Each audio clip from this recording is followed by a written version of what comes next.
So we've got some interesting things to talk about today. We're going to talk about ancient strongholds, particularly the one in Paris that we experienced. So Yes. yeah, we got some really interesting. I don't think the normal Christian knows about these things. No, I don't think so. I think a lot of them only look in the natural and not really in the supernatural or spiritual significance in specific areas. Yeah. So I think it's something interesting to talk about, and just go into the spiritual side of things when we go into specific cities. So we got the privilege of actually going to Paris Yeah. last year, which is a beautiful city. Wow. And I mean, there's so many other cities in the world that also have so many different architecture and things that Yeah. you can actually look at. But you never quite forget Paris. No, there's so Yeah. many iconic buildings, Yeah. iconic monumental places. So I think that's quite interesting that when we went there, what we found. Yeah. I mean, history was everywhere. But what was so powerful was the spiritual realm.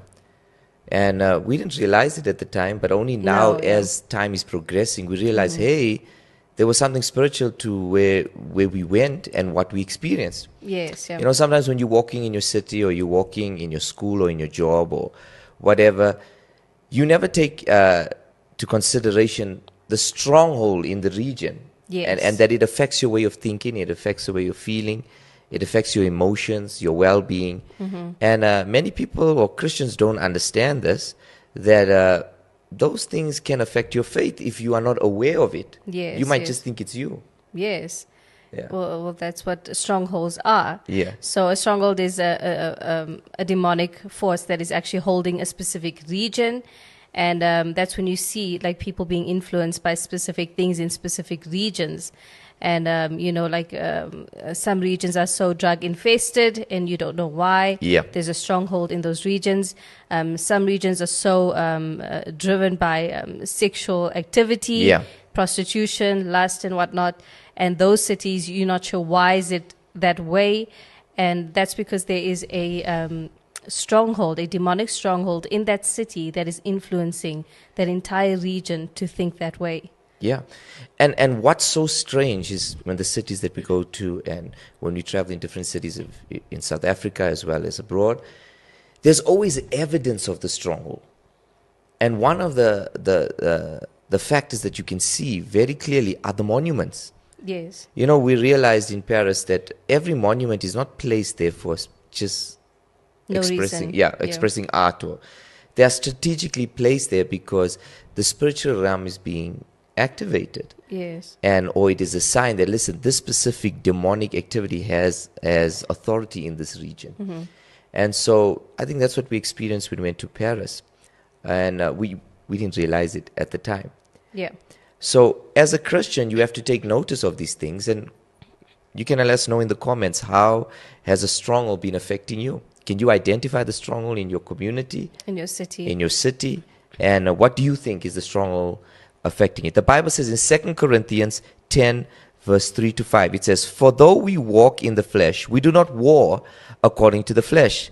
For the weapons of our warfare are not carnal, but are mighty in God for the pulling down of strongholds." Wow. So one of the promises that God gives us living a Christian life is that we have the ability to pull down strongholds. Wow. So it's really powerful, and I believe in this prophetic season that we are in, God is exposing more and more strongholds. And that's what we saw in Paris. Yes, yeah, definitely. So we went to so many different regions to go and see all of the monuments. And we went to the Eiffel Tower first, Yes. and that was fine. It was great to go there. We went to the other ones as well. But the last place that we went to was the Notre-Dame. Yeah. And I remember as we were getting off the train, and you said, there's something different about this place. And I said, really? And then I started to sense in the spirit, we started to walk, but the whole region felt dark. It was very different, yeah. It was very different. We were like, what is going on here?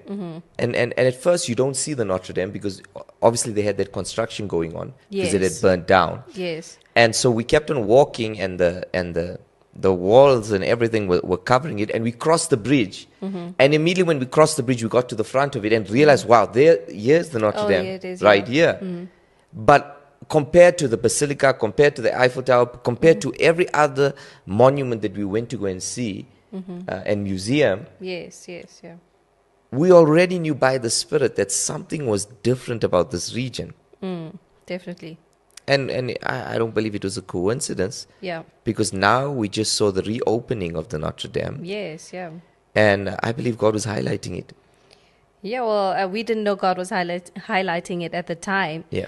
But obviously we sense something spiritual in the atmosphere of that region. And we were wondering, like, what's going on in this region. It made us more inclined to it, more awake to what is going on in that region. And then we realized the significance of the Notre-Dame. Because you're like, what is going on here? Because it seems to be very different than all of the other regions and all the other monuments that we have been to. Something is going on in this place. And this is what you pick up with your spiritual senses, right? Yes, yes. And that's why you got to be discerning, like we said. You have to be a spiritual being before you are a physical being. You can't be judging things by your eyes and say, wow, look how beautiful it is, and not discerning in the spirit the atmosphere that is in that place. And remember, as Christians, like I said, we are supposed to bring down strongholds, meaning we are supposed to cleanse the land. Yes, yeah.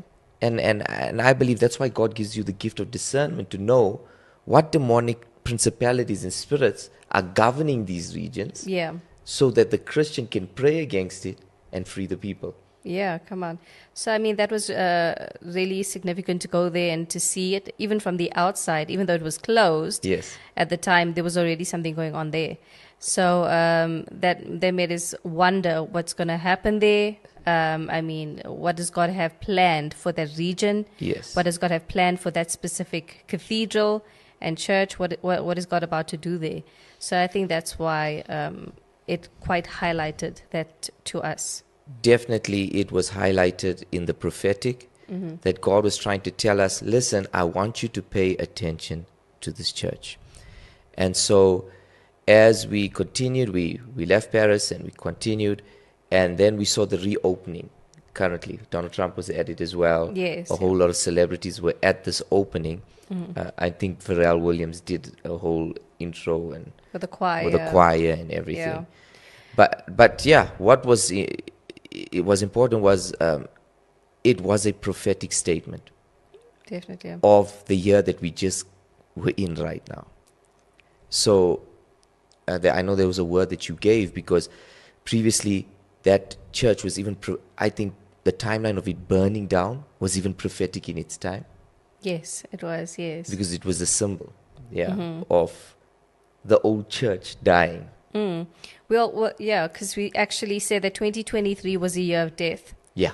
And 2024 was a year of resurrection. Come on. So we knew that a lot of things that had died previously or even in the year of 2023 were going to be resurrected in 2024. Wow. And that's what God is showing us for this time. And one of the words that I was getting for 2025 was how God was going to change and turn your ashes for beauty. And it's going to be an amazing time of just turning things around and restoration, yes, ancient ruins. So that's what we're seeing for 2025. Yeah.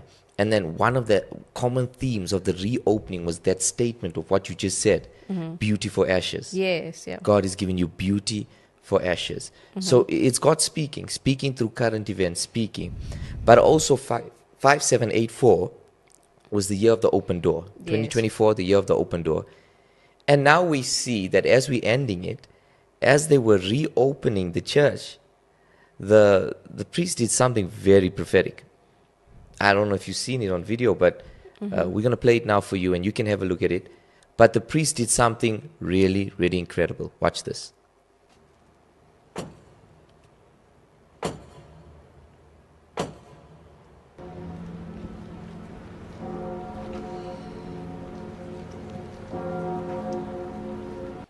Isn't that amazing? Wow. 2024, the year of the open door. 2024 was also, we called it the year of the priesthood. And there we see the priest taking his staff out and knocking 3 times on each door. Wow. Now, what's strange about the Notre-Dame is a little history is that the side of the Notre-Dame, that those are 3 big doors, double doors that they're opening. Yes, yeah. And they are called the Great Portals. Oh, wow. And so he's hitting the first portal, which is from one Saint Anne. They're all named. The next is Mary.